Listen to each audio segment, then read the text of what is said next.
Good morning class 8। Last video हमने देखा था नोटिस। हम ग्रामर सेक्शन में ही चल रहे हैं अभी तक। तो लास्ट वीडियो में हमने देखा था कि नोटिस राइटिंग किस तरह से बनाई जाती है, और मैंने आपको होमवर्क में 5 जो आपकी बुक के पीछे बनी हुई नोटिस है उसी को आपकी नोटबुक में उतारने के लिए कहा था। आज हम एप्लीकेशन ले रहे हैं। एप्लीकेशन अभी तक आपने काफ़ी सारी देखी है। अब एक छोटा सा शॉर्टकट मैंने यहाँ पे तैयार करके रखा है। शॉर्टकट में आप 4 टाइप्स की एप्लीकेशन को जो लीव से रिलेटेड है उसको एक ही स्ट्रक्चर पर एक साथ बना सकते हैं। यहाँ पर मैंने फॉर्मेट तैयार करके रखा है। जब मैं टॉपिक बना लूँगी, है ना, तो आपको जिस तरह से पॉइंट्स वाइज मैं आपको 4 एप्लीकेशन दूंगी, आपको 4 की 4 एप्लीकेशन अपनी नोटबुक में इस फॉर्मेट के बाद, ये पहले ये फॉर्मेट उतारना है, उसके बाद आपको वो 4 पॉइंट वाइज एप्लीकेशंस भी बनानी है।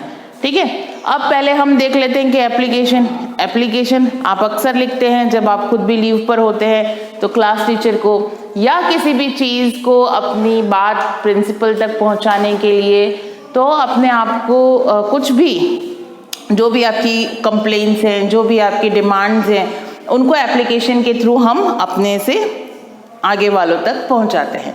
राइट, अब यहाँ पर आज का हमारा एप्लीकेशन का टॉपिक है लीव। तो सबसे पहले हम क्या लिखेंगे? To the headmaster. अब आप सोच रहे होंगे टू द प्रिंसिपल है तो हेडमास्टर क्यों लिखा? क्योंकि क्लास 8th में है आप लोग, तो 8th तक की स्कूल्स जो होती हैं वो तो आपके जो अभी देखा होगा आपने अपनी बुक में भी देखा होगा कि 8th तक के जो प्रिंसिपल्स होते हैं उनको हेडमास्टर या हेडमिस्ट्रेस कहा जाता है। तो टू द हेडमास्टर हमने यहाँ पे हमारी ही स्कूल का नाम लिख दिया, लवकुश टैलेंट एकेडमी। आपके क्वेश्चन में जो भी स्कूल दे रखी हो, गवर्नमेंट से रिलेटेड कोई स्कूल दे रखी हो, वो क्वेश्चन में आपको ऊपर दे रखी होगी। जब आप उस क्वेश्चन को रीड करेंगे तो आपको पता चल जाएगा कि कौन सी स्कूल का नाम हमें लिखना है। तो यहाँ पर वो स्कूल का नाम आ जाएगा, साथ में ही उस प्लेस का नाम भी आ जाएगा। आपको लिख रखा होगा जैसे गवर्नमेंट सीनियर सेकेंडरी स्कूल जलारा, तो गवर्नमेंट सीनियर सेकेंडरी स्कूल जलारा, या हमारे यहाँ के अगर गवर्नमेंट सीनियर सेकेंडरी या गवर्नमेंट यूपीएससी स्कूल सलूम्बर, तो इस तरह से आपको स्कूल का नाम भी दे रखा होगा जो आप यहाँ फिल करेंगे, और प्लेस का नाम भी यहाँ दे रखा होगा। Then next point, next line पे हम लिखेंगे सब्जेक्ट जो आपको जिस पर्पस से एप्लीकेशन लिखनी है उस पर्पस को आपको इस लाइन के अंदर लिखना है। जैसे अब अभी मैंने टॉपिक लिया है लीव का, तो एप्लीकेशन फॉर लीव। अब ये डैश छोड़ रखी है मैंने, ये डैश आपके डेज के लिए है। आप यहाँ पर 1 भी लिख सकते हैं, आपको जितने डेज की लीव चाहिए 2 लिख सकते हैं और 3 लिख सकते हैं, और अब वीक भी लिख सकते हैं। तो ये ब्लैंक जो है उसके लिए है। अब हमारा उसके नेक्स्ट में हम नेक्स्ट लाइन से स्टार्ट करेंगे सर या मैम, ठीक है, कॉमा, देन उसके नेक्स्ट लाइन से स्टार्ट होगा। अब यहाँ पे मैंने 2 चीजें लिख रखी है, विथ ड्यू रिस्पेक्ट, ये भी हम लिख सकते हैं, या फिर हम लिख सकते हैं मोस्ट रिस्पेक्टफुली। दोनों ही चीजें प्रॉपर मैनर रखती हैं, दोनों ही प्रॉपर रेस्पेक्ट रखती हैं। तो या तो आप विद ड्यू रिस्पेक्ट से स्टार्ट करोगे तो वो भी गलत नहीं है, और मोस्ट रिस्पेक्टफुली जो अब तक आप पढ़ते आए हैं वो भी गलत नहीं है। उसके बाद हम क्या लिखते हैं? I beg to say that, मेरा, जैसे आप हिंदी में लिखते हैं ना, सविनय नम्र निवेदन है कि, ये की तक हम यहाँ पर पहुंच गए, दैट मतलब यहाँ तक हम पहुंच गए। अब फिर मैंने एक ब्लैंक खाली छोड़ रखी है, राइट। अब इस ब्लैंक में हम क्या क्या फील कर सकते हैं? देखिए, अब लीव हमें किन किन पर्पस से चाहिए होती है, हम वो पॉइंट्स देख लेते हैं एक बार, ठीक है। अब जैसे फर्स्ट आता है आई एम इल, या आप, ये तो बहुत छोटा सेंटेंस हो गया, आप चाहें तो लिख सकते हैं आई एम सफरिंग विथ फीवर, ठीक है। सेकंड आ जाता है My mother is ill, और my mother is suffering from a fever। Third आ जाता है, आपका थर्ड टॉपिक आएगा I have an urgent piece of work.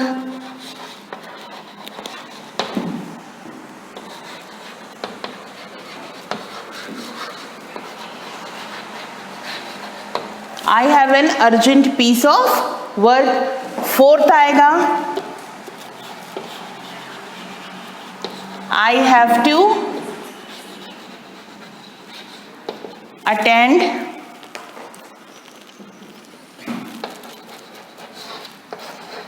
my sister's or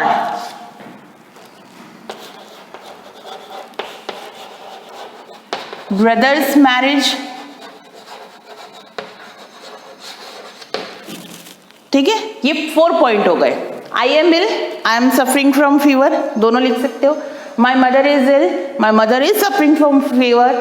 third, I have an urgent piece of work, मेरे घर पे एक आवश्यक कार्य है. Fourth, I have to attend my sister's marriage और I have to attend my brother's marriage. ठीक है, ये हमारा हो गया रीजन सेक्शन जो हमें इस ब्लैंक में लिखना है. अब ये किस तरह से बनेगी? With due respect, I beg to say that I have an urgent piece of work. अब इसके आगे आप लिख सकते हैं at my home भी. जगह नहीं बची है तो मैं इसको यहाँ पे थोड़ा एडजस्ट कर देती हूँ.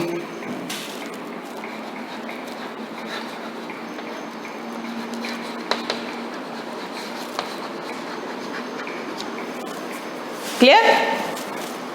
फिर से मैं रीड कर रही हूँ, यहाँ पे लिखने में अगर मिस्टेक हो जाती है ना तो उसको आपको मेंशन नहीं करना है. ओरली हम कंटिन्यू वही चल रहे हैं.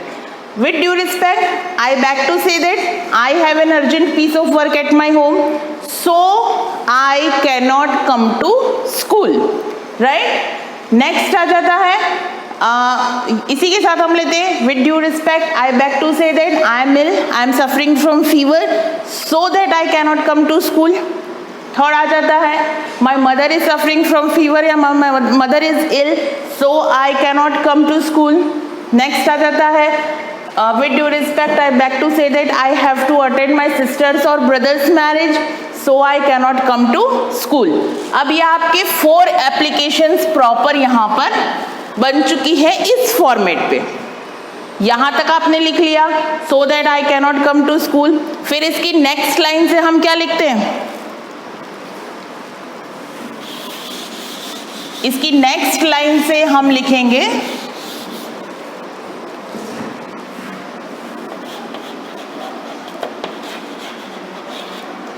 काइंडली ग्रांट मी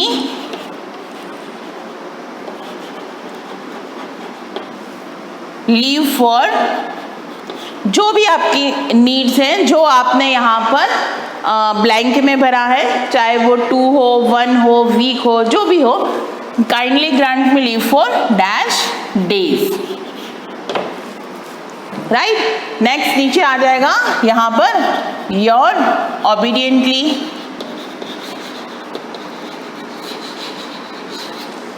आपका रोल नंबर. देखिए एग्जाम में एक ध्यान रखना है, अगर एप्लीकेशन में आपको ये दे रखा है कि you are Sudhir, you are Radha, you are Ramesh, तब तो आप यहाँ पर अपना नाम लिखेंगे. लेकिन अगर एप्लीकेशन में ऐसा कुछ भी नहीं लिखा है तो आपको ड्यूरिंग एग्जाम यहाँ पर आपको सिर्फ अपना रोल नंबर लिखना है, आप अपना नाम मेंशन नहीं कर सकते यहाँ पे. क्लियर? तो ये एक नया फॉर्मेट था जिसके थ्रू हमने 4 एप्लीकेशंस बनाई है. पहले इस फॉर्मेट को लिखेंगे, वर्क कैसे करना है, हेडिंग डालेंगे, एप्लीकेशन फॉर्मेट डालेंगे, देन फिर फॉर्मेट लिखने के बाद 4 एप्लीकेशंस आप बनाएंगे इस फॉर्मेट से. फर्स्ट बनेगी आई एम सफरिंग फ्रॉम फीवर या आई एम इल. सेकेंड बनेगी माई मदर इज इल या my mother is suffering from fever. Third बनेगी I have an urgent piece of work at my home. Fourth बनेगी I have to attend my sister's oblique brother's marriage. ये depend करता है कि आपके application में क्या है, सिस्टर मैरिज आया है या फिर ब्रदर मैरिज आया है. तो हमने 4 एप्लीकेशंस आज के टॉपिक में क्लियर की है, आपको ये नोटबुक में कंप्लीट करनी है. Thank you.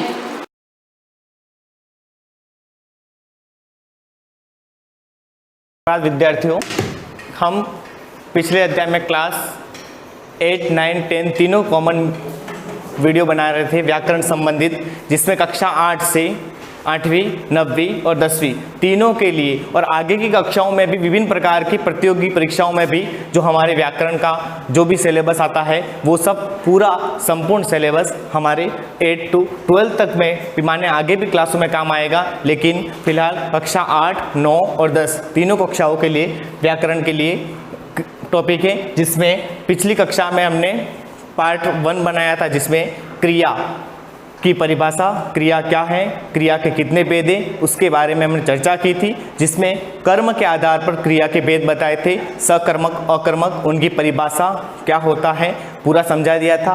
आज दूसरा वीडियो है भाग 2, जिसमें रचना के आधार पर क्रिया के प्रमुख भेदों की बात हम करेंगे, इस पर चर्चा कर रहे हैं।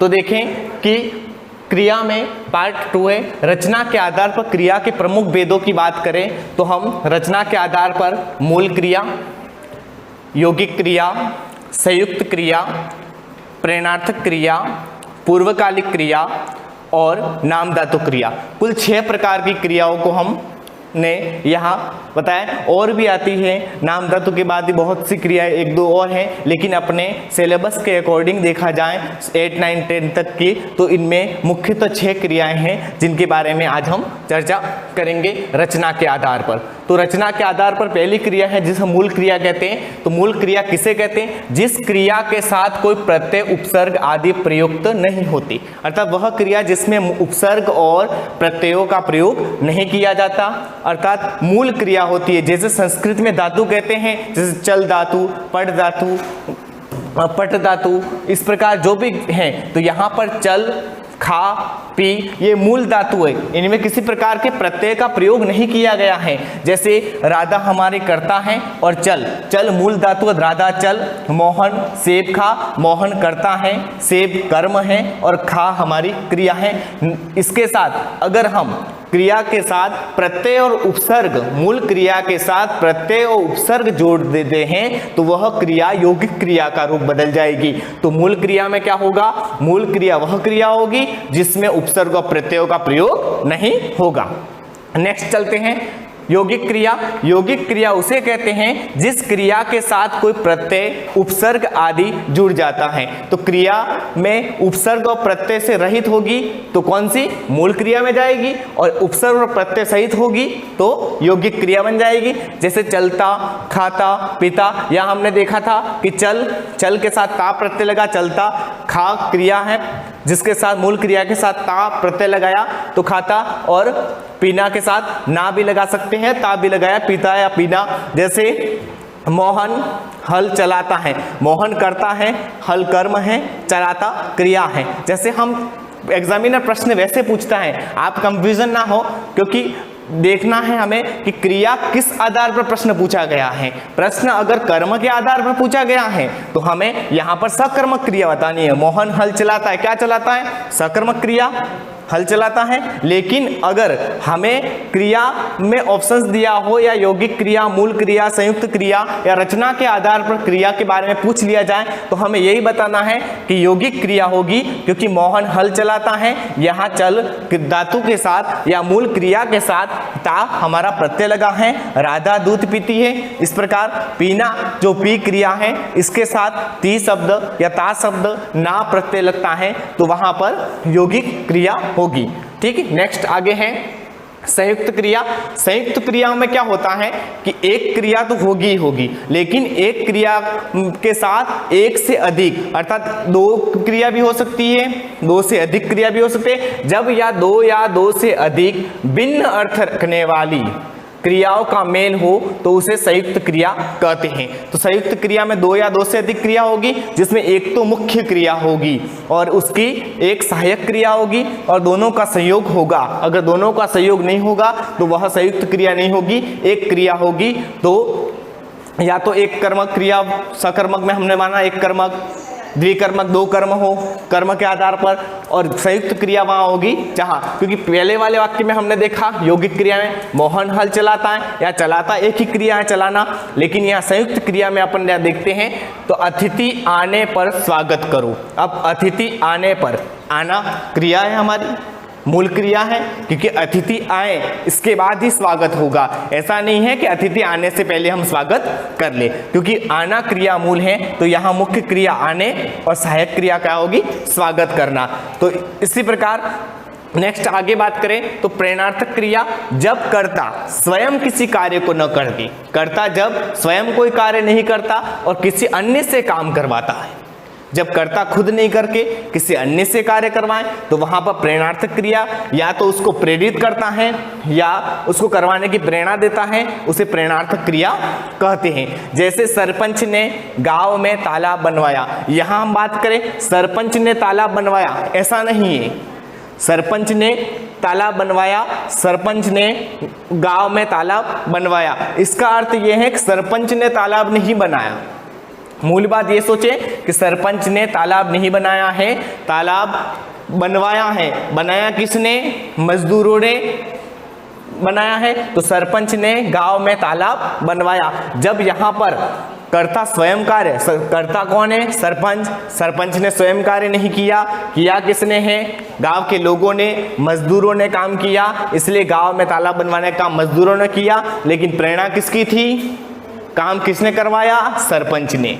अगर यह सरपंच की जगह हम किसी और का नाम लिख ले तो भी सरपंच की जगह कलेक्टर कर दें, सचिव कर लें, जो भी नाम बदल दें, तो यहाँ पर नाम कर्ता बदल जाएगा, लेकिन बाद में तो गांवों के सदस्य ही रहेंगे। इसी प्रकार दूसरा देखें, अध्यापक ने छात्रों को पाठ पढ़वाया। अब यहाँ पर हम देखें तो अध्यापक स्वयं ने पाठ नहीं पढ़ा है, पढ़वाने का काम किसने किया है, अध्यापक ने पाठ पढ़वाया, किससे, छात्रों से, स्वयं अध्यापक ने नहीं। जैसे उसी प्रकार हम देखें कि बिजली विभाग ने बिल भरवाया, जैसे बिजली विभाग ने स्वयं बिल नहीं भराया, बिल क्या किया, भरवाया, है ना। प्रधानाचार्य ने छात्रों से वृक्षारोपण करवाया, तो वृक्षारोपण किसने किया, प्रधानाचार्य ने किया, नहीं, प्रधानाचार्य ने निर्देश दिया, प्रेरित किया हमें, और हमने क्या किया कि उसका वृक्षारोपण किया। इसलिए स्वयं कार्य करता नहीं करके कोई अन्य से करवाएं, वहां पर कौन सी क्रिया होगी, प्रेरणार्थक क्रिया होगी। नेक्स्ट बात करें पूर्वकालिक क्रिया। अब पूर्वकालिक क्रिया से हम पहले ही समझ जाते, पूर्वकालिक अर्थात पहले कोई समय में घटित होने वाली क्रिया, एक क्रिया बाद में घटित होगी। जब ऐसी दो क्रियाएं आए जिसमें एक काम पहले संपन्न होता हो, दूसरा काम बाद में, जैसे देखिए अपन, जब किसी वाक्य में दो क्रियाएं प्रयुक्त हो तथा उनमें से एक क्रिया दूसरी क्रिया से पहले संपन्न हुई हो, तो पहले संपन्न होने वाली क्रिया पूर्वकालिक क्रिया कहलाती है।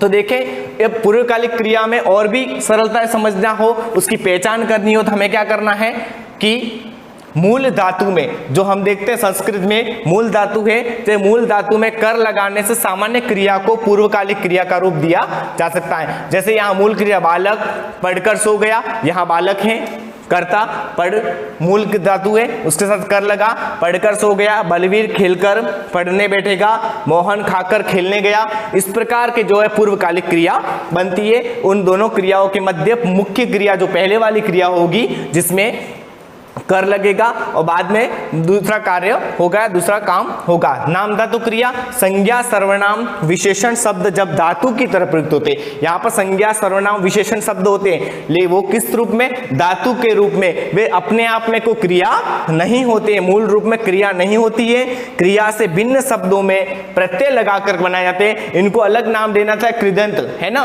प्रत्यय उपसर्ग लगा करके हम इसको क्रिया बनाते हैं, क्रिया मूल रूप में नहीं होती है। जैसे हाथ हमारी संज्ञा है, हाथ से हथिया नाम धातु शब्द बना और उससे हथियाना। जैसे मालिक ने मकान हथियाया, मालिक ने मकान हथियाता छीन लिया, मालिक ने हमसे क्या ले लिया, मकान हमारे से छीन लिया। उसी प्रकार आप अपना सर्वनाम शब्द है, अपना से अपनाना क्रिया बनी है। इस प्रकार हमारी 6 प्रकार की ये रचना के आधार पर बात करें तो मूल क्रिया, यौगिक क्रिया, संयुक्त क्रिया, प्रेरणार्थक क्रिया, पूर्वकालिक क्रिया, नाम धातु क्रिया, इनके बारे में अध्ययन है। इससे नेक्स्ट चलते हैं। तो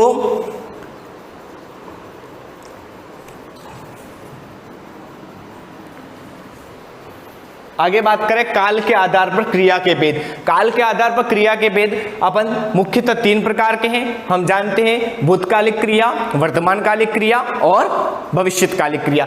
अब भूतकालिक क्रिया में क्या होगा? भूतकालिक क्रिया में क्रिया का वह रूप जिसके द्वारा बीते समय में कार्य संपन्न होने का पता लगे उसे भूतकालिक क्रिया कहते हैं। जैसे वह विदेश चला गया, मोहन पुस्तक पढ़ रहा था। इन दोनों वाक्यों से यह पता चलता है, वाक्य क्या पता चलता है कि कार्य भूतकाल में हो चुका है, भूतकाल में हो गया था। दूसरा है वर्तमानकालिक क्रिया में क्या था? क्रिया का वह रूप जिससे वर्तमान कार्य समय में कार्य के संपन्न होने का बोध होता है। जैसे विमल पुस्तक पढ़ रहा है, सीता गाना गा रही है। इससे हमें वर्तमान काल का बोध होता है कि विमल अभी पुस्तक वर्तमान में पढ़ रहा है और सीता भी गाना गा रही है। इसी प्रकार तीसरा काल देखें, भविष्यकालिक क्रिया, क्रिया का वह रूप जिसके द्वारा आने वाले समय में कार्य के संपन्न होने का बोध होता है। अब भविष्य काल में जैसे मैं कल जयपुर जाऊंगा, यहां दिया है मोहन छुट्टियों में जयपुर जाएगा। आने वाले भविष्य में कोई प्री प्लानिंग, अपने बाद की जो प्लानिंग कर रखी है हमने, कोई योजना बना रखी है कि जैसे मुझे आगामी आने वाले शनिवार को उदयपुर जाना है, तो उस प्रकार आने वाले समय में कोई कार्य होगा, वहां पर कौन सी काल आएगा? भविष्य काल आएगा। मोहन छुट्टियों में जयपुर जाएगा, राधा निबंध प्रतियोगिता में भाग लेगी। तो इस प्रकार वहां पर भविष्यकालिक क्रिया होगी। इन तीनों प्रकार की क्रियाओं के बारे में तो काल पहला हमने देखा था रचना के आधार, पहला क्रिया के प्रमुख भेद कितने? कर्म के आधार पर, कर्म के आधार पर, रचना के आधार पर, काल के आधार पर। कर्म के आधार पर 2, सकर्मक अकर्मक, रचना के आधार पर 6 और काल के आधार पर 3। कुल कितने? 2, 6, 8 और 3, 11 प्रकार के। इस प्रकार आज क्रिया का हमारा ये टॉपिक पूरा समाप्त होता है। आगे कल नया कोई अन्य टॉपिक लेकर के फिर आपको आगे क्लास 8, 9, 10 कॉमन सब्जेक्ट के हिसाब से कॉमन कोई वीडियो लेकर के आपको बताएंगे। धन्यवाद।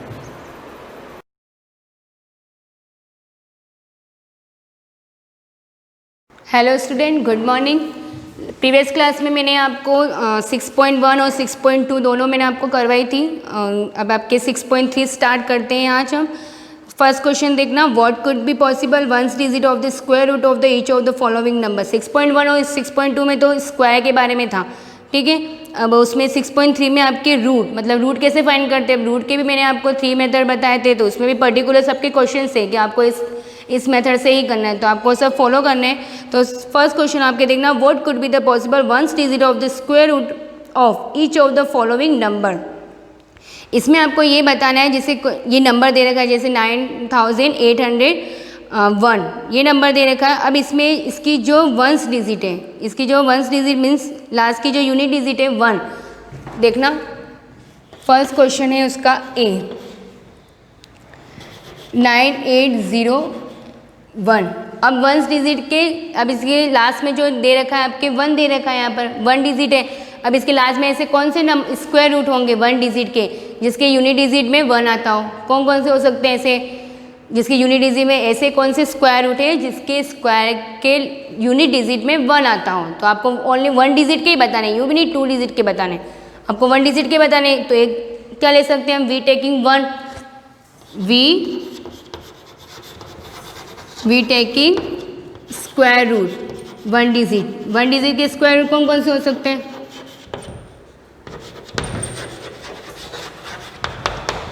जैसे एक तो 1 ले लिया, ठीक है, 1 के स्क्वायर का करेंगे तो भी 1 आएगा लास्ट में। और एक हमने ले लिया 9, क्योंकि 9 का स्क्वायर क्या होता है 81 होता है, और 81 के लास्ट में भी क्या आता है 1 आता है ना। तो इस टाइप से 81, तो 1 आ रहा है यूनिट डिजिट, तो हम और ये 1 डिजिट के ही हैं, 2 डिजिट के नहीं लेने हैं आपको, ये नहीं पूछा है। तो इसमें पॉसिबल हम स्क्वायर रूट क्या ले सकते हैं 1 और 9, क्लियर। अब जैसे बी वाला है 99856, अब इसमें क्या पॉसिबल हो सकता है, बी वाला देख लेना 99856। अब ये है, अब इसमें आपके 6 है, क्लियर। अब इसके स्क्वायर रूट कैसे ले सकते हो, तो इसमें भी ये लिखना है वी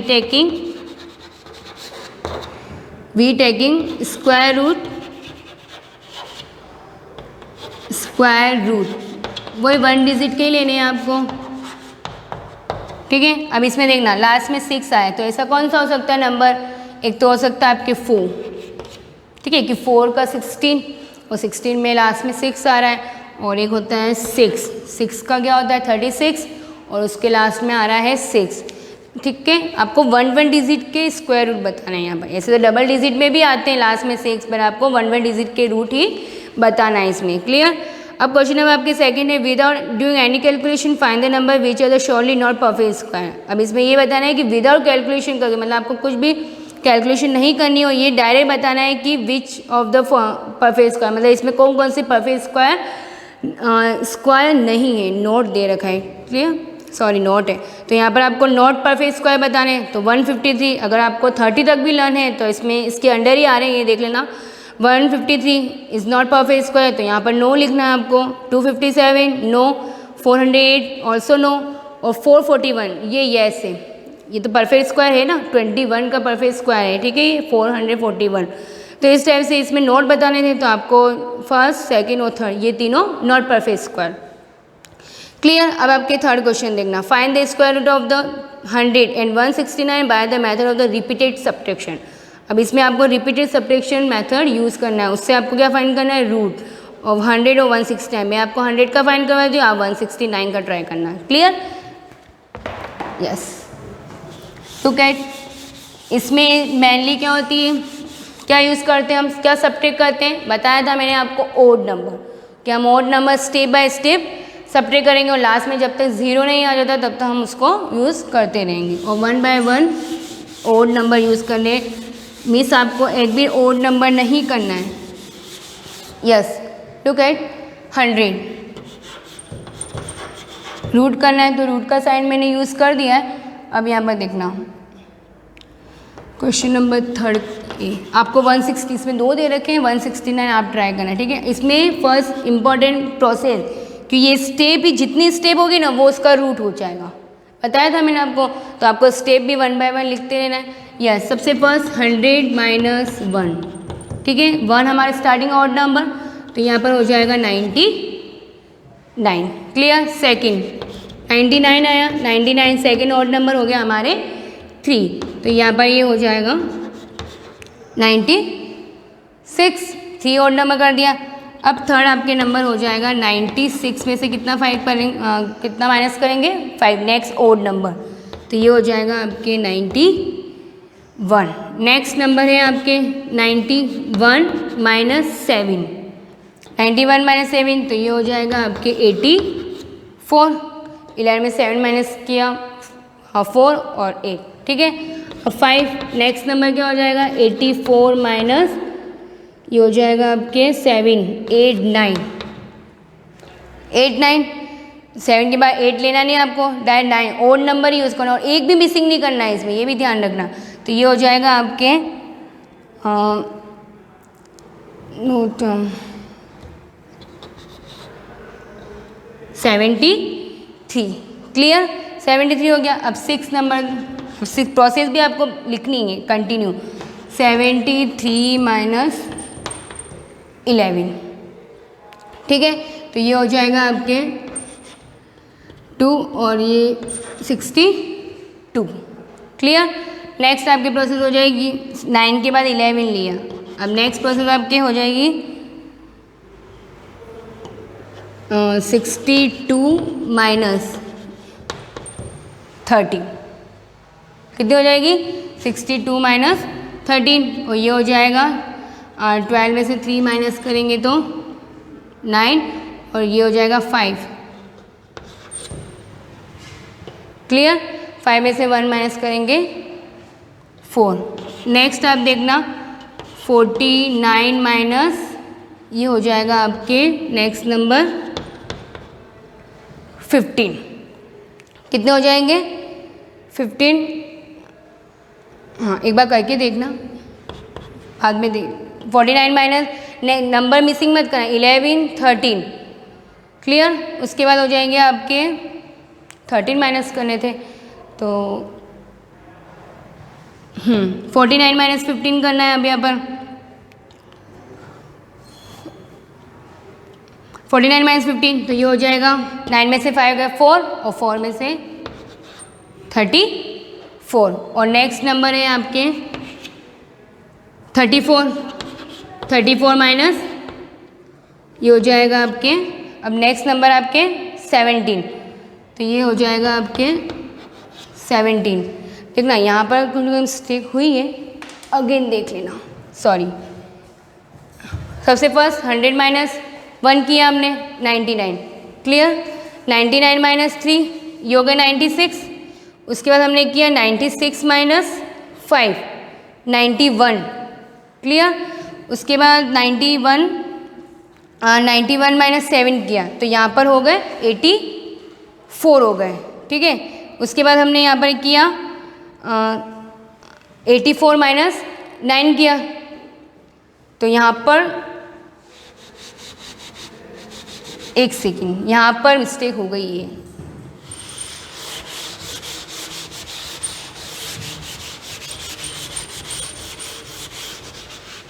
देखना 100 माइनस 1 99, 99 माइनस 3 96, 96 माइनस 5 91, फिर 91 माइनस 7 किया हमने यहाँ पर, तो यहाँ पर आपके 84 आ गया। और यहाँ पर हमने किया 84 माइनस 9 तो यहाँ पर हो जाएगा आपके 84 माइनस 9 7 और 9 हो जाएगा, तो ये हो जाएगा आपके 75 हो जाएगा, क्लियर। यहाँ मिस्टेक हो गई थी 75, हाँ। अब 75 माइनस 11 करना है यहाँ पर,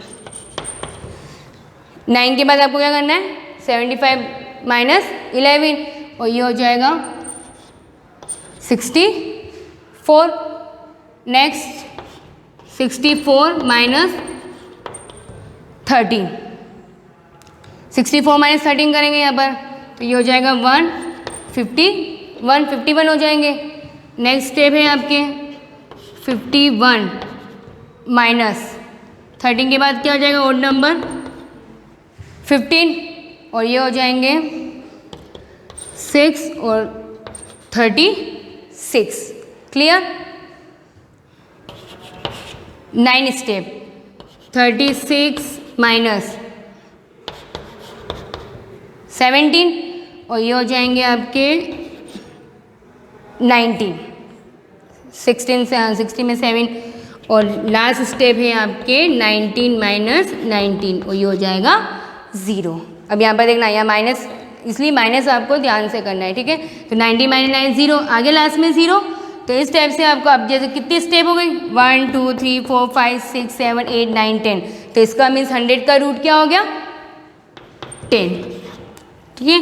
तो आपको यहाँ पर लिख देना 100 या therefore कुछ भी लिख दो 110, तो ये आ गया। तो ये कौन सा मेथड हो गया आपके रिपीटेड सब्ट्रैक्शन, मतलब लास्ट में आपके 90 माइनस 19 0 आना चाहिए। नेक्स्ट क्वेश्चन देखना आप, फोर्थ, उसमें find the square root of the following number of the prime factorisation method. अब इसमें आपको प्राइम फैक्टराइजेशन मेथड यूज़ करना है। इसमें 729 400 प्राइम फैक्टर मीन्स वही फैक्टर मेथड, जैसे प्राइम नंबर लोगे 2 3 5 7, तो ये मैं आपको नेक्स्ट क्लास में एक दो आपको सम बता दूंगी, उसके बाद हम सॉल्व करेंगे, ठीक है। फिर मैं आपको होमवर्क दूंगी नेक्स्ट क्लास में, कंटिन्यू। Thank you.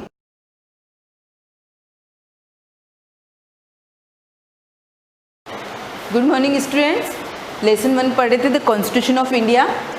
अब इसके अंदर लास्ट, बहुत दिन हो गए इसको पढ़ते पढ़ते, लास्ट टॉपिक बचा है अपने फंडामेंटल ड्यूटीज़ और डायरेक्टिव प्रिंसिपल, जो आज आपका फिनिश हो जाएगा। तो लास्ट वीडियो में मैंने बताया था कि ड्यूटीज़ और राइट्स किस प्रकार से इंटर रिलेटेड या को रिलेटेड, बात एक ही है किस प्रकार एक दूसरे से जुड़े हुए हैं। अगर हम अपने राइट्स चाहते हैं तो हमको साथ में साथ ड्यूटीज़ को भी फॉलो करना चाहिए। तो जो ड्यूटीज़ दे रखी है, फर्स्ट ड्यूटीज़ है to abide by the constitution and respect its ideals and institution the national anthem. क्या दे रखा है, to abide by the constitution and respect, हमें हमारे संविधान का रेस्पेक्ट करना चाहिए, जो भी आइडियल्स है, इंस्टीट्यूशन है, किससे, देश से रिलेटेड जो भी बड़े बड़े, जैसे दे रखा है द नेशनल एंथम, इसी प्रकार से नेशनल एंथम, नेशनल सॉन्ग, तिरंगा, ये सारी जो चीज़ें हैं जो देश से रिलेटेड हैं, इनका हमको क्या करना चाहिए, रेस्पेक्ट करना चाहिए। Second, to cherish and follow the noble ideals which inspired our national struggle for freedom. Second duty क्या दे रखी है, फॉलो द नोबल आइडियल्स, जो भी नोबल कह सकते हैं कि आदर्श जो व्यक्तित्व रहे हैं उनका हमको रेस्पेक्ट करना चाहिए, उनसे इंस्पायर होना चाहिए, उनसे हमको प्रेरणा लेनी चाहिए। अवर नेशनल स्ट्रगल, जिन्होंने देश को स्वतंत्र कराने में योगदान दिया था। तो जो भी बड़े बड़े नोबल्स है उनका हमको क्या करना चाहिए, उनसे हम इंस्पायर हो और उनकी हम रेस्पेक्ट करें। नेक्स्ट थर्ड ड्यूटी आती है to uphold and protect the sovereignty, unity and integrity of India. क्या दे रखा है? टू अपहोल्ड द प्रोटेक्ट, सुरक्षित रखना है किसको? सॉवरेनिटी, संप्रभुता, यूनिटी, एकता एंड इंटीग्रिटी, अखंडता, यानी कि देश की संप्रभुता, एकता और अखंडता को हमको क्या करना है? प्रोटेक्ट करके रखना है। Next to defend the country and render national service when called upon to do. क्या दे रखा है? जब भी देश को आपकी ज़रूरत हो और आपको किसके लिए बुलाया जाता है? नेशनल सर्विस के लिए, राष्ट्रीय सुरक्षा के लिए अगर आपको कॉल किया जाता है, आपको बुलाया जाता है, तो आपको अपने देश की सेवा के लिए जाना चाहिए।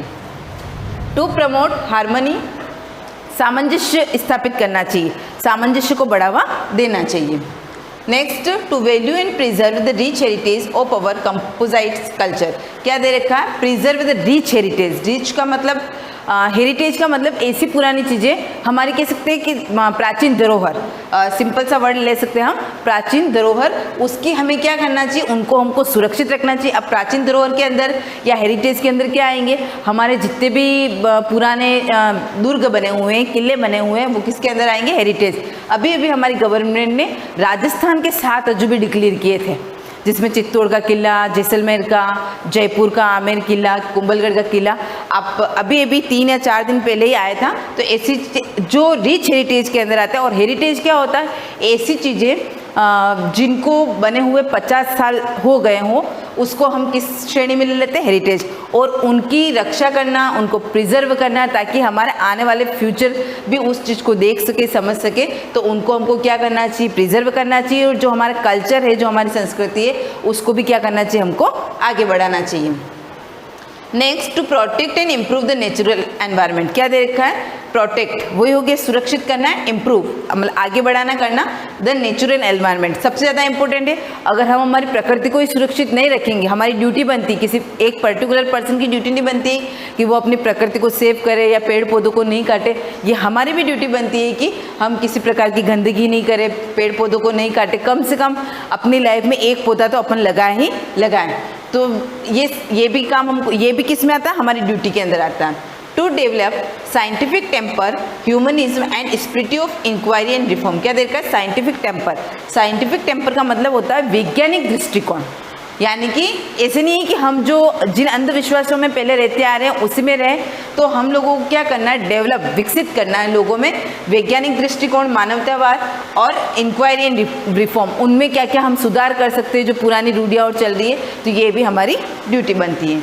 टू सेफगार्ड पब्लिक प्रॉपर्टी, ये मैंने आपको कल भी एग्जाम्पल में बताया था कि हम अगर फ्री होने का राइट्स चाहते हैं तो हमको उनकी जो ड्यूटी है उससे रिलेटेड उसको, जैसे दे रखा है, कह सकते हैं बस स्टेशन पब्लिक प्रॉपर्टी है, कोई पार्क हुआ पब्लिक प्रॉपर्टी है, तो इनको आप गंदा नहीं करें, हर जगह आप कहीं थूके नहीं, आप कुछ भी रेफर्स इधर उधर नहीं डालें। तो ये सारी चीज़ें हमको क्या करनी, ध्यान रखनी।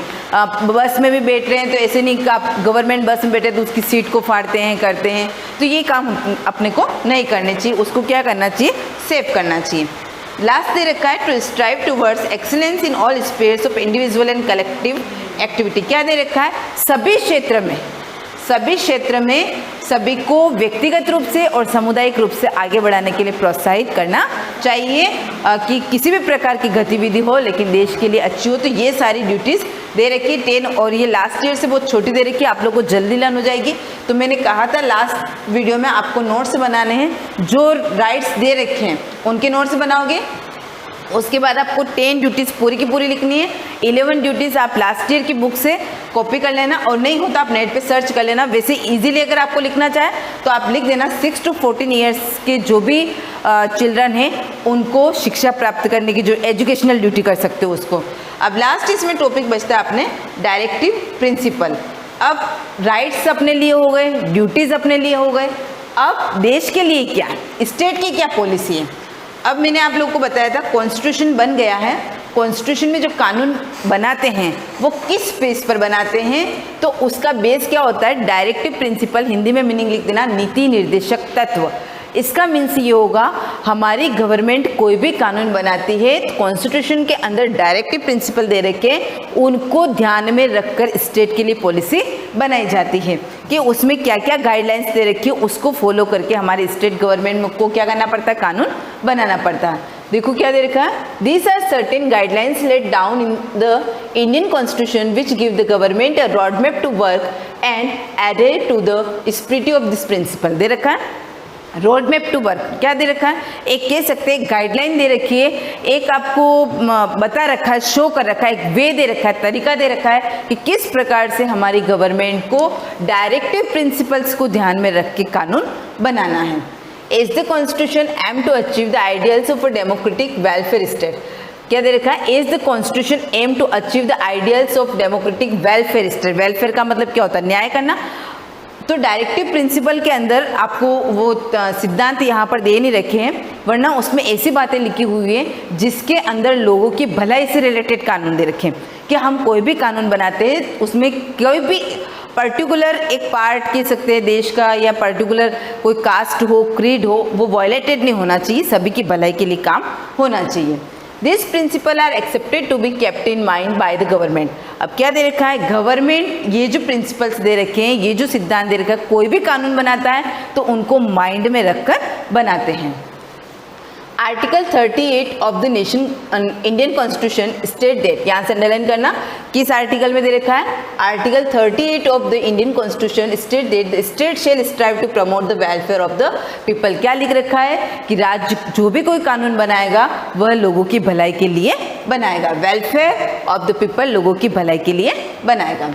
The directive principle lay down that the state shall direct its policy in such a way that equal opportunity is given to all men and women in acquiring adequate means of livelihood।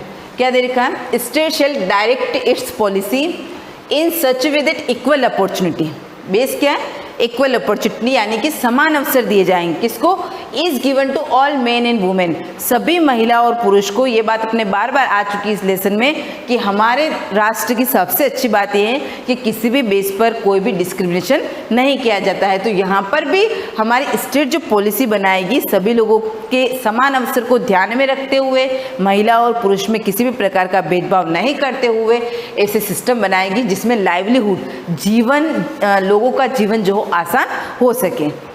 And the economic system should not result in concentrations of wealth in a few hands. और ऐसा नहीं होगा कि economic जो system दे रखा है वह समाज के कुछ लोगों के हाथ में चला जाए कि वही पर्टिकुलर उनको संभाले, यानी कि पूरे समाज को ये प्रायोरिटी दी जाएगी। It is the government's moral duty to follow this principle while formulating policies, but these are not legally binding on the government। देखो क्या दे रखा है, ये प्रिंसिपल बनाए हुए हैं किसके लिए, स्टेट गवर्नमेंट के लिए। क्यों बनाए गए कि वो कोई भी पॉलिसीज बनाता है तो उसमें इसको ध्यान में रखता है, लेकिन but this are not legally binding, लेकिन ये कानूनी रूप से उनको बाध्य नहीं करता है कि उसको इनको देखकर ही कानून बनाना।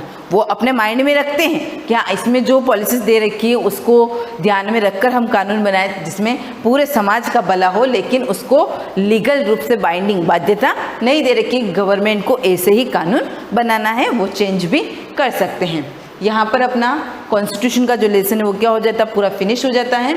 अब इसकी जो क्वेश्चन आंसर है, आप क्वेश्चन आंसर का पेज जैसे चेंज करोगे बहुत इजी क्वेश्चन आंसर है, जो भी लाइंस मैंने अंडरलाइन करवाई है सारे आंसर आपको उसमें से मिल जाएंगे। अगर नहीं मिलते हैं तो कुछ ग्लोसरी वर्ड दे रखे हैं उसमें से आपको आंसर मिल जाएंगे, तो आपको नोटबुक में वो क्वेश्चन आंसर करने हैं। और जो भी मैंने नोट्स बनाने के लिए बोला है ऑलमोस्ट उसमें से आपके आंसर सोल्व हो जाएंगे, तो सारे क्वेश्चन आंसर आपको अटेम्प्ट करने। Thank you.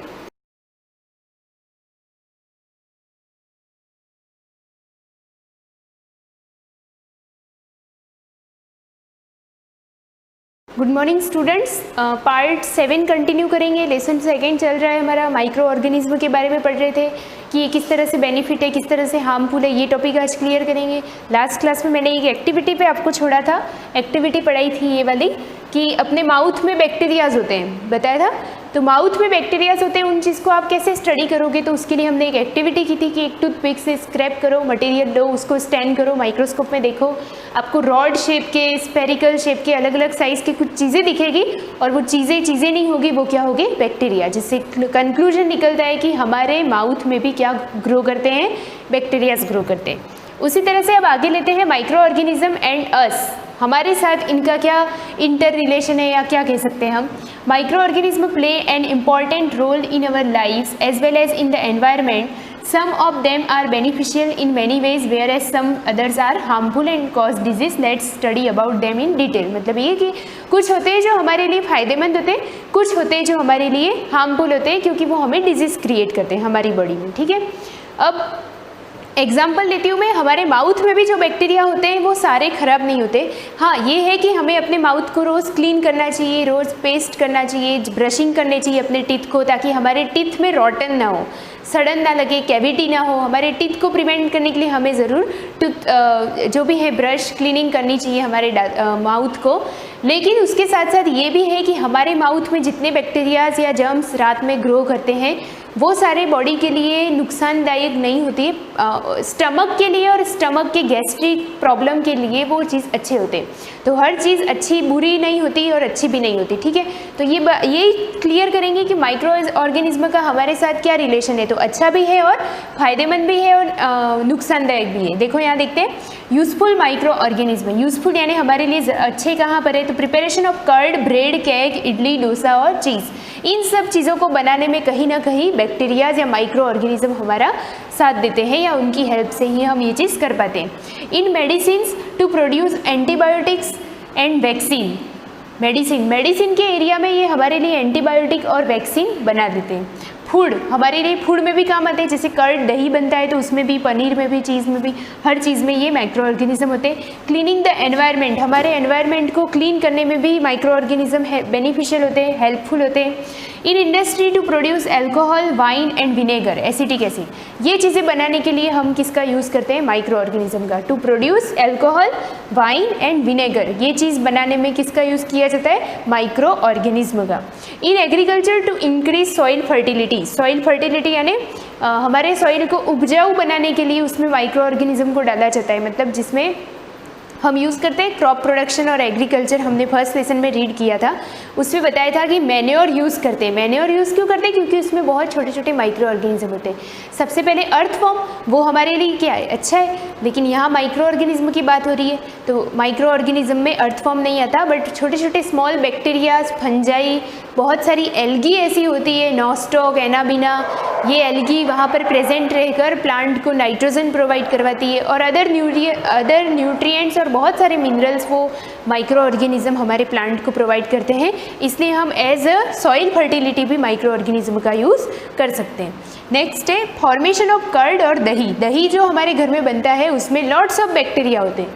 देखो, making of curd is a process in which the lactose यानी milk sugar of the milk is converted into lactic acid by the action of certain bacteria, mainly lactobacillus. अब underline करना है यहाँ पे, lactobacillus नाम के bacteria से हमारे इस बैक्टीरिया की वजह से हमारा जो मिल्क होता है वो कर्ड में कन्वर्ट हो जाता है, दही में, जिसको हम यूज़ करते हैं। How curd is made, to make curd a small amount of curd added to warm milk. थोड़े से गर्म दूध में जब स्मॉल अमाउंट में कर्ड मिलाया जाता है, आपको पता है ना दही कैसे जमाते हैं, नहीं भी पता हो तो मैं शॉर्ट में बता देती हूँ। थोड़ा सा वार्म मिल्क लेते हैं, वार्म यानी एकदम हल्का गुनगुना दूध, उस मिल्क में पहले से जमा हुआ जो दही है वो दही लेकर एक चम्मच या बहुत ही लिटिल अमाउंट में दही को उसमें गर्म दूध में डाल देते हैं। फिर उस दूध को ऐसे ऊपर नीचे करते हैं, दो पैन लेते हैं, दो अलग अलग कंटेनर में उसको थोड़ा ऊपर नीचे करके उसके अंदर वो दही पूरी तरह से मिक्सअप हो जाता है, इसलिए ऊपर नीचे करते हैं और फिर उसको ढक के उसके ऊपर कुछ हैवी वेट रख देते हैं और ऐसी जगह पे रखते हैं जहाँ पे टेम्परेचर थोड़ा हाई हो। डाउन टेम्परेचर जैसे फ्रीज में नहीं रखते, बाहर रखते हैं नॉर्मल टेम्परेचर पे, तो वो धीरे धीरे क्या होता है पूरी रात भर में उसको स्टेबल होते देते, हिलाते नहीं है, तो वो ऑटोमेटिक दूसरे दिन जब हम देखते हैं तो वो दही में चेंज हो जाता है, कर्ड जो मिल्क था हमारा वो कर्ड में कन्वर्ट हो जाता है। तो ऐसा क्या हुआ, तो हमने जो थोड़ा सा मिल्क के साथ थोड़ा सा दही लिया था, उस दही में क्या थे, बहुत सारे बैक्टीरिया थे। उन्होंने मिल्क में बहुत सारे बैक्टीरियाज को मल्टीप्लिकेशन किया, लैक्टोबैसिलस की संख्या बढ़ गई, जिसकी वजह से वो पूरा का पूरा मिल्क जो था वो क्या हो जाता है, दही में कन्वर्ट हो जाता है, कर्ड में। Milk containing vessels in a warm place, the curd in fact contain some bacteria which lactobacillus, आप यहाँ पे अंडरलाइन करना, ये नोट्स बनाना। लैक्टोबैसिलस नाम के बैक्टीरिया जो होते हैं वो मिल्क शुगर को कन्वर्ट करके लैक्टिक एसिड में कन्वर्ट कर देते हैं। ये लाइन ज़रूर लिखना आप नोट्स में। उसके बाद one which promotes the formation of curd, मतलब ये कि थोड़े से बैक्टीरिया लिए थे, उन्होंने प्रमोट किया और अपने से ज़्यादा ऑर्गेनिज्म या अपने से ज़्यादा डबल टिबल लैक्टोबैसिलस बैक्टीरिया बढ़ा दिए। संख्या बढ़ जाने से वो warm milk mixed with the curd, और फिर वो किस में चेंज हो जाता है, दही में कन्वर्ट हो जाता है। नेक्स्ट लेते हैं, अब यहाँ पे आपको दिख रहा होगा लैक्टोबैसिलस स्टार्ट, ये बैक्टीरियाज का नाम है, यहाँ पे अंडरलाइन कर देना। Start growing and convert milk sugar lactose of the milk into lactic acid. मैं व्हाट इज कर्ड, अगर यहाँ पे एग्जाम में क्वेश्चन आता है टेस्ट में, व्हाट इज कर्ड, कर्ड क्या है, तो कर्ड की डेफिनेशन आपको कुछ भी नहीं लिखनी है, ये साइंटिफिक डेफिनेशन हो जाएगी। Lactobacillus start growing and convert milk sugar lactose of the milk into lactic acid, यानी मिल्क वाली शुगर जिसको हम बोलते हैं लैक्टोस, मिल्क की शुगर को क्या बोलते हैं, लैक्टोस, उसको वो कन्वर्ट कर रहा है लैक्टिक एसिड में, क्योंकि दही खट्टा होता है, दैट मीन्स उसमें क्या है, थोड़ा सा एसिडिक नेचर है उसका। तो लैक्टोस को लैक्टिक एसिड में बदलना, कौन बदलता है, लैक्टोबैसिलस बैक्टीरिया। आपको कुछ नहीं करना है, आपको लिखना है, एक रिएक्शन में लिख सकते हो आप लिखना लैक्टोस कन्वर्ट इनटू, एरो करके लिखना लैक्टिक एसिड, कौन कन्वर्ट कर रहा है, तो उस एरो के ऊपर आप लिखो लैक्टोबैसिलस नाम के बैक्टीरिया। इनकी प्रेजेंस में लैक्टोस लैक्टिक एसिड में बदल जाता है, तो वो कहलाता है आपका curd. This is turn begin to make the milk thicker, जिसकी वजह से हमारा दूध जो पतला था, लिक्विड था, वो धीरे धीरे थिकर, गाढ़ा हो जाता है और थोड़ा सा सेमी सॉलिड शेप ले लेता है। फाइनली कर्ड इज मेड, इस तरह से दही बनता है। Once the curd is made, it is transferred to a cooler place. जब दही बन जाता है तो हम ज़रूर उसको फ्रीज में रखते हैं, बनने से पहले नहीं रखते, क्योंकि अगर बनने से पहले रख देंगे तो उसमें बैक्टीरियाज ग्रो नहीं कर पाएंगे, डाउन टेम्परेचर पे बैक्टीरिया की संख्या नहीं बढ़ेगी, तो वो दूध का दूध ही रहेगा, दही कभी नहीं बनेगा। तो आपको दही बन जाने के बाद उसको ज़रूर फ्रीज में रखना चाहिए। अगर दही को फ्रीज में आप नहीं रखते हो तो आपको भी पता है क्या होता है, वो दही बहुत ज़्यादा खट्टा हो जाता है। ऐसा क्यों होता है, क्योंकि बहुत ज़्यादा टेम्परेचर में फिर बैक्टीरिया कंटिन्यू ग्रो करते ही रहते, जिससे वो दही खाने जैसा नहीं होता, बहुत ज़्यादा बैक्टीरिया बढ़ जाने से वो ज़्यादा खट्टा लगने लगता है। Once the curd is made, ठीक है, this is done in order to reduce further growth of bacteria. हम ऐसा इसलिए करते हैं, वही बोल दिया मैंने आपको कि उनको फ्रीज में इसलिए रखा जाता है ताकि एक्स्ट्रा ग्रोथ बैक्टीरिया की ना हो पाए।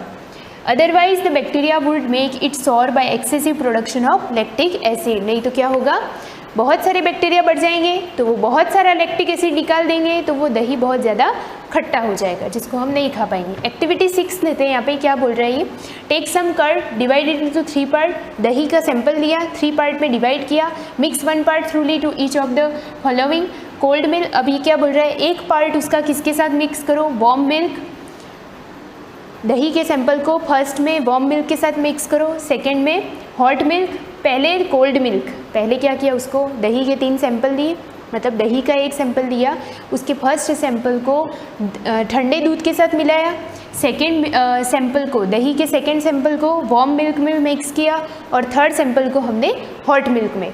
वार्म और हॉट में फ़र्क होता है, वार्म ल्यूक वार्म होता है गुनगुना, और हॉट यानी बहुत ज़्यादा गर्म।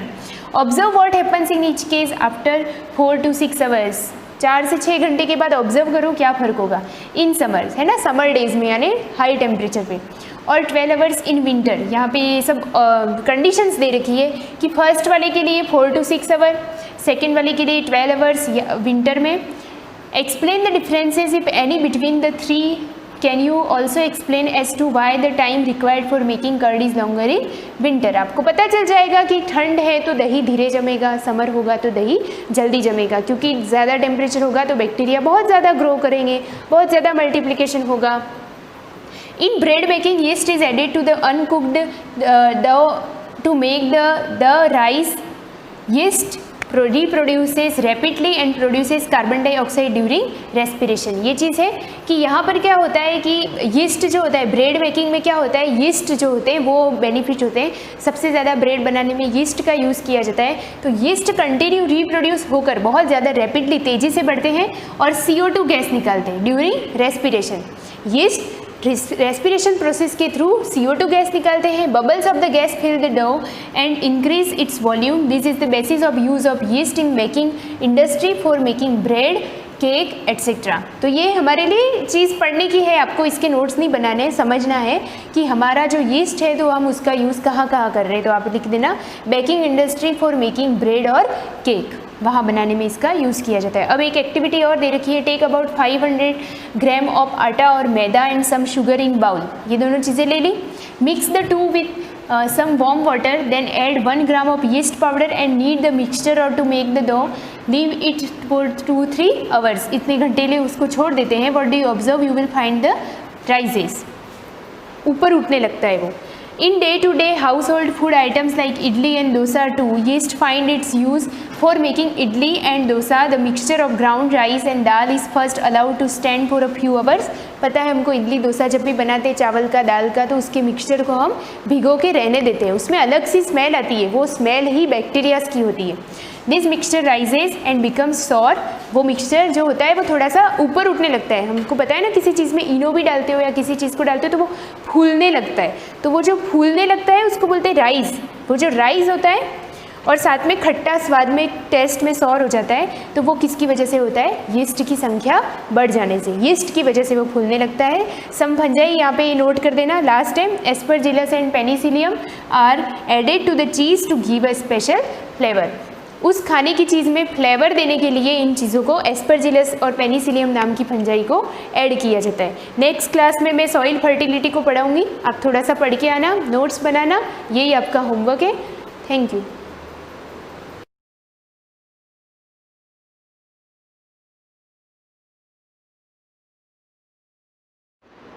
Good morning students. पिछले क्लास में हमने संश्लेषित रेशों के बारे में पढ़ा। नेक्स्ट लेसन धातु और अधातु। बहुत सारी वस्तुएं होती हैं, तांबा, लोहा, एल्यूमिनियम, कोयला।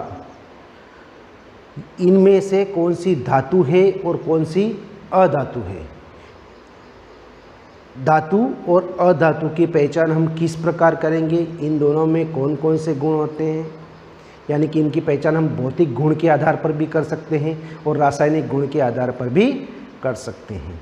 भौतिक गुण जैसे ये चमकदार है या नहीं है, या कठोर है या नर्म है, इसके द्वारा भी हम धातु की पहचान कर सकते हैं। आपके सामने एक टेबल दे रखा है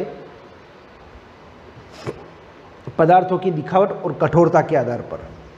हम इससे भी पहचान कर सकते हैं कि कौन सी वस्तु धातु है और कौन सी अधातु। जैसे देखो, वस्तु, पदार्थ, दिखावट और कठोरता, है ना, यानी कि ये सारी वस्तुएं इधर चमकदार वस्तु है या नहीं, हाँ या ना में जवाब देना है। ये कठोर है या नहीं, हाँ या ना में जवाब देना। जैसे आयरन चमकदार या निष्प्रभ, यानी कि यह चमकीला है या नहीं है।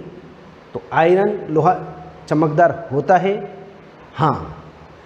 कठोर, बहुत कठोर होता है या बहुत कठोर नहीं होता है, तो ये बहुत कठोर होता है, हाँ होता है, तो यह धातु कहलाएगा। धातु का भौतिक गुण होता है कि वह चमकीला होता है और कठोर भी होता है। कोयला चमकदार होता है या नहीं, तो यह चमकदार नहीं होता है। कठोर होता है या नर्म होता है, तो यह नर्म होता है, तो ये नहीं, है ना। यानी कि इन दोनों में से आप देख सकते हो, चमकदार तो चमकदार, इधर हो गया कठोर तो कठोर। कोयला चमकदार नहीं होता है, निष्प्रभ होता है, यह बहुत कठोर नहीं होता है। तो हम इसके आधार पर भी हम पता लगा सकते हैं कि धातु चमकदार होता है, कठोर होता है, अधातु चमकदार नहीं होता है और नर्म होता है। तो इससे भी हम पता लगा सकते हैं कि धातु और अधातु में भौतिक गुण के आधार पर कौन कौन से होते हैं। जैसे आगे देखो, धातु और अधातु के भौतिक गुण। और जैसे आपने लोहार को, लोहे के टुकड़े और लोहे से निर्मित वस्तु जैसे फावड़ा, बेलचा, कुल्हाड़ी आदि को पीटते हुए देखा होगा। लोहार होता है ना, लोहे की वस्तु को पीटता रहता है, हथौड़े से मारता रहता है, तो क्या होता है, तो वो पीट पीट कर चौड़ा हो जाता है, यानी कि एक चद्दर का आकार भी ले सकते हैं।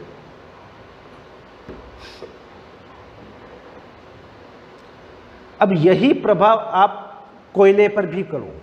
आप लोहे पर पीट रहे हो, लोहे में क्या परिवर्तन हो रहा है, और कोयले में पीट रहे हो, कोयले को पीटो आप हथौड़े से, क्या परिवर्तन होगा, कोयले के टुकड़े टुकड़े हो जाएंगे, और लोहा क्या होगा, पीटने पर वह फैलता है ना। तो यह धातु और अधातु के बारे में भी हम पता लगा सकते हैं। एक क्रियाकलाप दे रखी है आपके सामने, एक लोहे की कील, एक कोयले का टुकड़ा, एक मोटे एल्यूमिनियम तार का टुकड़ा और पेंसिल की लीड लीजिए। क्या क्या लिया हमने, लोहे की कील, कोयला, एल्यूमिनियम का तार और पेंसिल की लीड। अब क्या करना है, लोहे की कील लेकर उसे हथौड़े द्वारा पीटिए। लोहे की कील को क्या करना है, पीटना है, जोर से पीटने का प्रयास कीजिए। एल्यूमिनियम के तार पर भी जोर से चोट कीजिए, है ना। इसी प्रकार प्रक्रम कोयले के टुकड़े पर भी करना और पेंसिल की लीड पर भी करना। उनके आकार में क्या परिवर्तन होगा। अब देखो, हमने लोहे की कील को करा, क्या होगा, चपटा हो जाएगा। कोयले पर करा, क्या होगा, टुकड़े टुकड़े हो जाएंगे। एल्यूमिनियम के तार पर किया, क्या होगा, चपटा हो जाएगा। पेंसिल के लीड पर किया, क्या होगा, वह टुकड़े टुकड़े हो जाएगा। तो ये धातु और अधातु की आपने देखा कि लोहे की कील और एल्यूमिनियम के तार को पीटने पर आकार में परिवर्तित हो गया है। यदि उन्हें अधिक शक्ति से पीटा जाए, तेज और जोर से पीटा जाए, तो क्या होगा, शीट में परिवर्तित हो जाएगा। पहले पीट रहे हैं अपन धीरे धीरे से, तो वह चपटा हो गया, और तेज ताकत से करेंगे तो क्या होगा, शीट में परिवर्तित हो जाएगा। तो आप आपने देखा होगा कि मिठाइयों को सजाने के लिए उपयोग में ली जाने वाली चांदी के वर्क से भी परिचित, यानी कि मिठाई को सजाने के लिए उसके ऊपर क्या होता है, चांदी की वर्क होता है, चांदी की एक परत होती है। वो भी कैसे होती है, पीट पीट कर उसको बनाया जाता है।